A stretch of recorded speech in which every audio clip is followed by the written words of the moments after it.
Olá, mais uma vez. Que bom ter você aqui conosco, nos acompanha do nosso canal. Quero agradecer desde já você que está fazendo sua inscrição, você que já se inscreveu. Olha, são centenas de pessoas que já fizeram a inscrição, muitas pessoas compartilhando, curtindo. Olha, o número de visualizações está impressionante. Então, muito obrigado para você que tem feito a sua inscrição, para você que tem nos ajudado. Que Deus te ajude, que Deus te abençoe. E eu estou aqui com o meu querido pai, que veio aqui na bela cidade de Garanhuns. E ele já tinha vindo aqui há muito tempo atrás, Faz uns 15 anos. quando trabalhava pelo DR. Ele é aposentado pelo DR e veio aqui trazer o abraço, trazer a força. Eu vim olhar o meu peladinho. Como ele chama. É o meu peladinho. Eu agradeço a Deus pela vida do meu pai. Acredito que foi através das orações dele, do incentivo, do ensino, que me fez andar nos caminhos de Deus. Eu devo muito a ele, a orientação espiritual, o caminho da fé. E meu pai, o sofrimento, as dores que eu enfrento hoje, mas quando eu olho um pouco para a história de vida dele, eu percebo que eu não enfrentei nada. Ou seja, este homem eu vi diversas vezes saindo de casa para ir trabalhar, deixava um monte de filho com minha mãezinha, tá lá em Carpina, um beijo, meu amor, e às vezes passava 15 ou mais dias aí por essas estradas aí a trabalho. E às vezes chegava em casa um pouco nervoso. Às vezes eu me perguntava, mas por que ele está tão nervoso? Eu descobri isso depois quando eu casei, depois quando eu tive filho, depois quando vem aquela preocupação, como colocar o mantimento, como manter a casa. Mas aí a gente percebe quando começa a enfrentar as dificuldades, né? Mas graças a Deus está aí, contando vitória e continua evangelizando, continua com sede de evangelização e é um batalhador. E Deus permaneça te abençoando, meu pai. Eu evangelizo todos os dias da minha vida. Deus permaneça lhe abençoando grandemente e Garanhuns também te ama. Muitas pessoas sempre têm orado aqui por toda a família Herculano. E todos nós sabemos que, como eu estava falando agora, né? Quem decide servir a Deus fielmente será testado ao limite. E eu lembro da passagem do profeta Jó, quando ele havia perdido, não perdeu tudo, né? Porque muitos dizem que Jó perdeu tudo. Ele perdeu em um único dia 10 caixões dos 10 filhos que ele perdeu a saúde, e o inimigo foi jogando as setas e fazendo. Mas ele disse: Deus me deu, Deus tomou, bendito seja o nome do Senhor. Ou seja, essa frase ela tem que nos acompanhar, no nosso dia a dia. Porque a gente sabe que quando a gente decide servir a Deus, a gente se torna alvo do inimigo. Porque o inimigo ele vai querer fazer você desistir do caminho da fé, desistir do caminho que leva a Jesus. Mas quem decide servir a Deus tem que dizer que ele é fiel também no momento da dor. Posso todas as coisas naquele que me fortalece. Amém. Pois permaneça orando aqui pelo seu filho, viu, pai? Certo. E agradeço muito por Deus ter me colocado lhe colocado em minha vida. E que Deus te abençoe grandemente. Eu tenho um histórico, um livro, que só falta eu botar na gráfica. Quando esse menino, eu tinha uma história desse menino. Ele estava brincando na frente com os meninos, aí eu briguei, ele começou a chorar. Aí eu fiquei penalizado. Eu dei um dinheiro a ele, disse, vá, compre esse, o troco é seu. Ele foi chorando e voltou feliz. Aquilo, eu escrevi um livro, tem 160 capítulos na história disso, o troco é seu. E se a gente meditar no troco, o troco é seu. E graças a Deus que eu tenho orado por esse menino, não tem escandalizado em hipótese alguma. Eu tenho 13 filhos. Graças a Deus, nunca um me botou num perigo, num precipício. Tenho 7 homens e 6 mulheres. Já tenho 2 doutoras, um cabo de polícia militar, uma técnica de enfermagem, uma ananere, um que vai se formar de engenheiro civil e uma neta vai se formar de engenheiro civil. E realmente Deus tem abençoado. Não tem faltado. Agora, muitas vezes eu via, como ele foi, eu ia para o Agreste. Eu era motorista, trabalhava na prospecção, deixava esse menino tudo pequeno, carente, passando necessidade. Mas nunca um saiu para ir buscar uma manga no quintal do vizinho. Deixa eu só abrir um parênteses aqui. Sim. O senhor falou nisso e eu lembrei muito que quando meu pai ele ia sair para o trabalho, e naquele tempo, naquela época, os meninos brincavam no meio da rua, correndo. Hoje em dia não, hoje é na frente do celular e se tranca. Mas, pois bem, 7 filhos, tudo ali pequenininho, ia ficar brincando por ali no bairro Santo Antônio, em Carpina.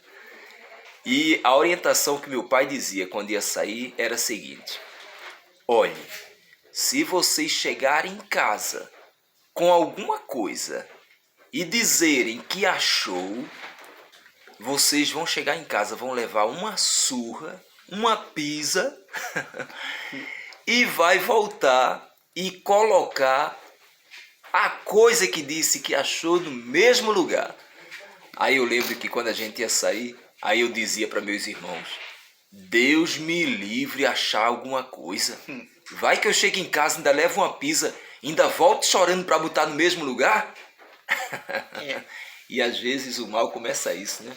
A criança chega, o adolescente pega uma coisa, aí o pai chega e diz: ah, que bom! Mas não sabe que ali já é o início de atos ilícitos, né? Atos errados. É mesmo assim. Pois é, então são muitos exemplos e eu peço muito a Deus que me faça sempre poder honrar minha família. Eu lembro que uma certa vez alguém chegou para mim recente e disse: olha, irmão Jorge, começou a duvidar da minha postura, começou a duvidar do meu caráter, começou a duvidar de minhas atitudes. Aí eu disse: olhe, existem três coisas que eu irei prezar muito. Primeiro, eu não quero envergonhar minha filha de 8 anos. Eu não quero que amanhã ela diga: mas meu pai errou nisso, mas meu pai errou nisso. Eu não quero isso. Outra coisa, eu não quero envergonhar meus pais. 2 idosos, e eu não posso, na altura do campeonato, envergonhar meus pais. E principalmente, eu não posso envergonhar a Deus. Então eu tenho esses princípios. Eu tenho que sempre com que minha filha me respeite. A minha família, não posso desonrá-la, principalmente os meus pais. E principalmente o meu Deus. E aquela coisa, né? Quem decide, a gente estava conversando agora, quem decide ser fiel a Deus torna-se alvo do inimigo. Eu tenho para mim, meu pai, que eu me sinto como se o inimigo tivesse apontado a sua arma pesada, a sua artilharia para mim. Foi verdade. Mas eu continuo dizendo que Deus é bom, que Deus é fiel. Recentemente eu fiz uma última mensagem que eu fiz para o canal. Eu disse que me sentia como se tivesse sido furtado, como se tivesse sido roubado. Mas é isso que me sinto, é isso que me sinto. Eu, quando falo as mensagens, as reflexões, eu falo muito de mim. Eu falo as minhas experiências, eu falo o que tem me acontecido. Mas eu tenho certeza de uma coisa. Deus, ele permanece fiel. Deus, ele está cuidando e tem dado momentos de regozijo. E tem me feito, mesmo em meio ao furacão, me feito sorrir. Eu estava conversando com meu irmão e ele disse: Joyce, quando vem alguns problemas assim, o pessoal diz: olha, você agora está no olho do furacão. Aí ele disse: olha, imagine, em meio a um furacão, o local de maior calma é exatamente no olho do furacão. No meio, porque tudo em volta está sem controle, causando destruição. Mas no olho do furacão é a parte mais calma. Aí a gente entende uma coisa, de que quanto maior a luta, a gente tem que perceber e entender que tem um Deus maior. Eu lembro de uma certa criança que andando com o pai e disse: meu pai, de que tamanho é Deus? Aí o pai pensou, aí quando olhou lá no céu, lá em cima, ia passando um avião. Aí ele fez: meu filho, Deus é como aquele avião ali, ó. Aí quando olhou, aí a criança disse: mas Deus é pequeno. Aí ele pega a criança e vai lá no aeroporto. Quando chega lá no aeroporto, aí aquela criança olha para aquele avião enorme e diz: pai, como Deus é grande. Aí, resumindo, conclusão: Deus, ele está perto daqueles que o buscam. Então a gente só vai perceber a grandiosidade de um Deus grande quando nós nos aproximamos de Deus. E um detalhe: se aproximar de Deus exige fazer a coisa certa. Não existe aquela de fazer algo errado e depois diz: não, mas Deus está comigo. Negativo. A Bíblia diz que Deus está perto daqueles que o buscam. E buscar a Deus é diferente. Jesus disse: olha, se você quer ser meu amigo, para ser meu amigo tem um requisito: fazer o que o meu Pai mandou. Ou seja, então quem não faz o que Deus mandou não agrada e nem é amigo de Jesus. A palavra de Deus, ela é muito radical. Não deixa brecha não. Ou você é ou você não é. A Bíblia diz: e vereis a diferença daqueles que servem a Deus e daqueles que não o servem. Mas muito obrigado, meu pai. Muito obrigado. Aquele dizer de Bolsonaro que diz, como é? O Brasil é... Isso. O Brasil é de todo e Deus é acima de tudo. Brasil acima de tudo e Deus acima de todos. De todos. Perfeito, exatamente. Deus, ele é maior e está acima da minha dor. Deus, ele é maior do que a minha e a sua decepção. Deus é maior, bem maior do que este momento de lágrimas. Deus é bem maior que esta dificuldade. Deus é maior. Agora não significa que nós estaremos sendo poupados de luta. As lutas vêm e às vezes vêm para nos detonar. Vêm para nos acabar. Mas enquanto o inimigo fica ali de camarote esperando a gente blasfemar, a gente sair da presença de Deus, é ao contrário. Porque aí é que nós buscamos mais a Deus. Porque, olha, eu quero confessar alguma coisa aqui.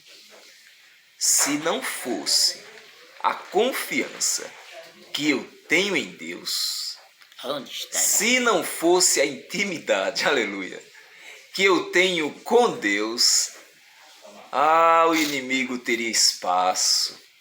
Eu falei recentemente, estava conversando com um amigo, e ele disse, quando eu relatei algo para ele, aí ele fez, inclusive um pastor, ele fez: Joás, o inimigo preparou uma rasteira também para você. Mas por que você não caiu nessa rasteira? Porque você estava ligado. Quando veio aquela oferta do inimigo, você lembrou dos seus princípios. De quem? Deus, família, a filhinha. Ou seja, então quando vem as ofertas, mas a gente lembra dos nossos princípios, aí a gente é como se fosse o freio. Porque o cavalo existem 2 freios no cavalo, né? O de mão, né? Existem várias formas.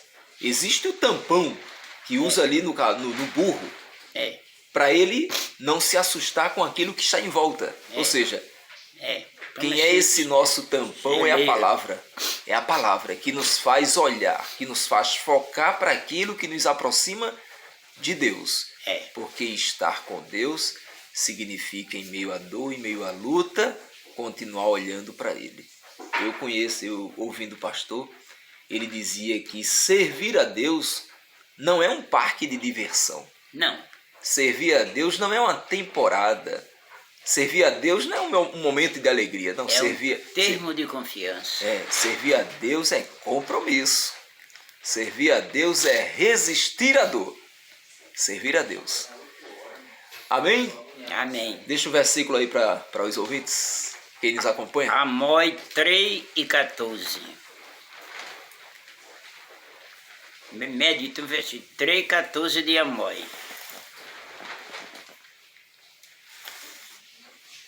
Amém? Já leu? Amém. Para você meditar. Amém. Quando Amós disse, na sua expressão, que eu amo aquele versículo, disse, permanece, guarda o que tem. Depois disse assim, vê aí na Bíblia, 3:14 de Amós, como é que diz? A Bíblia está ali em cima. Pega ali a Bíblia aí, por favor. Aí em cima, é 3:14 de Amós para a meditação de você. O senhor tem quantos anos, meu pai? Nasci em 1937, tá? Tem o documento aqui. Vamos lá. Vou completar 83 sábado, quinta-feira. Dia 6. Vamos lá. Amós quanto? 3:14. Vai, segura. Amós 3:14. Deixa eu ler aqui. E derribarei a casa de inverno com a casa de verão, e as casas de marfim perecerão, e as grandes casas terão fim, diz o Senhor. Tá vendo você? Deus é Deus de reconstrução, né? Reconstrução. Deus é Deus de dar uma nova chance. Pois muito obrigado. Deus permaneça te abençoando, meu Pai. Versículo de segurança. Guarda o que tem para que ninguém tome a tua coroa. Amém. Em Apocalipse, né? Amém. Deus abençoe, permaneça ajudando e continue sendo exemplo. Amém? Seja o exemplo dos fiéis. Amém. Eu lembro que muitas vezes, diversas vezes, eu já aqui, aí meu pai sempre me alertava e dizia, Joás, seja sempre exemplo. Joás, seja sempre modelo. Também quando eu pego essas estradas, aí eu lembro de minha mãe. Minha mãe sempre diz, Joás, cuidado na curva. Cuidado na curva.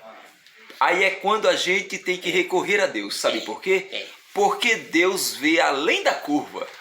A gente quando está à noite, acende nem que seja o farol alto, a nossa vista tem um limite. Só vai até onde a luz chega. Mas Deus vai além do nosso alcance. Deus vai além da curva. Deus conhece além da curva. Então, a luta, o problema que a gente enfrenta hoje, Deus sabe e conhece o amanhã. Continue orando por nós. Foi muito bom. A curva, eu trabalhei motorista do DR longos anos. Eu trabalhei em prospecção, em fundação. Por essa estrada, eu conhecia toda a curva das estradas, porque eu passava todo dia. E nós tínhamos que ter cuidado na curva. Na curva, todo tem uma curva. Agora, ninguém sabe o que é que está na curva, né?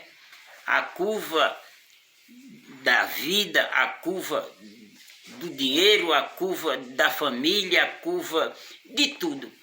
eu aprendi um versículo muito importante com Joai hoje pela manhã, que ele disse que passou muito tempo alimentando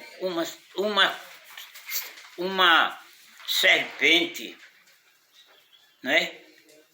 E isto, lá em Limoeiro, um irmão pegou um filho de uma tigre novinha e trouxe para minha casa aquela tigre. E a tigre, a esposa dizia, e rapaz, cuidado nesse animal, ele está crescendo. Mas ele só via dentro de casa aquele animal, filho, e estava crescendo. Quando estava grande, a irmã disse, você vai dormir no quarto só e eu vou dormir no outro quarto, não, meus meninos. Que esse bicho vai ofender. Quando foi um dia, pela manhã, ela se acordou com um grito, o bicho estava sangrando ele. Quer dizer que ele tratou de um bicho tanto tempo para depois o mesmo bicho matar ele. É o cuidado. Isso aí a gente pode aplicar para a nossa vida, né? Pode aplicar para a nossa vida. Uma certa vez, conversando com uma pessoa muito querida do meu convívio, ela disse, olha Joyce, sabe por que certa situação aconteceu? Porque tu não vê maldade nas coisas. Ela usou o termo dizendo, tu é muito bobinho. Aí eu disse, não é isso. Eu exerci a minha natureza. Eu fiz a minha natureza. Eu honrei, eu me doei, eu fiz o meu melhor, eu dei o meu melhor. Se o outro lado não fez isso, o erro não foi meu. O erro foi não quem retribuiu com a mesma ou com o mesmo que estava sendo recebido. Mas é aquela coisa. Eu vou desistir? Eu vou desistir de Deus? Eu vou desistir do amor? Eu vou desistir da vida? Nada disso. Não. Porque Jesus não desistiu de mim. Eu vou continuar exercendo a minha natureza. Se amanhã virá novamente outro golpe, mas eu vou continuar amando. Eu vou continuar fazendo a minha natureza. E o principal alvo é não desistir de Deus. Porque quando a pessoa se afasta de Deus, começa a perder logo a família. Ou seja, por que a família? Porque a família é o alvo principal do inimigo. Porque uma família desestruturada é tudo que o inimigo quer. Porque são filhos que vão viver distantes do pai ou da mãe, vai dar confusão na sua mente e ele imaginar que a família não tem mais sentido, que é isso que se pregam por aí, porque aqueles que são contra o que diz a palavra de Deus, eles querem destruir a família, porque a família é a base de tudo. Mas quando se desiste da família, começa a se perder tudo. A moral, o respeito, os princípios, e depois o que vai restar? Remorso, remorso e remorso. Mas que Deus nos ajude, que Deus permaneça te abençoando, meu Pai, que Deus permaneça te fortalecendo, permanece orando pelo seu irmão Joás Herculano. Foi muito bom estar aqui neste momento com o meu querido pai, irmão Herculano. Ora por ele também, ora por minha mamãe, ora por minha mamãe. Eu digo com ele meu peladinho, todos meus meninos digo meus peladinhos. É verdade. Descobriu mais uma intimidade, não foi? Deus abençoe, um abraço, se inscreve no nosso canal e dá o like, teu joinha e compartilha aí também, vai ser de bênção. Beijo, muito bom! Olha, meu pai está aqui comigo, só em vê-lo, só em ele ver ele arriscar esta longa distância da Mata Norte para até o agreste meridional pernambucano, só em vê-lo já renovou as baterias, já renovou as forças. E é aquilo que dizem, né? Nas grandes tragédias, nas grandes batalhas, se descobre o vencedor. E nos grandes, quando o inimigo, ou muitos pensam que não tem jeito, vai morrer, vai desistir, olha, um herói, ele não morre na batalha. Um herói, ele aumenta de posição depois da batalha. A gente estava cantando o hino da harpa que diz, depois da batalha me coroará. Aí eu lembrei de quantas vezes eu cantava esse hino com Sofia e quando chegava no refrão, ela saía desfilando na casa, prestando continência e dizendo aquelas frases: depois da batalha me coroará, depois da batalha me coroará. Permanece orando, Deus ajude, Deus abençoe, fiquem todos com Deus. Um abraço, Amém, meu pai. amém, amém. Amém, amém, graças a Deus. Amém.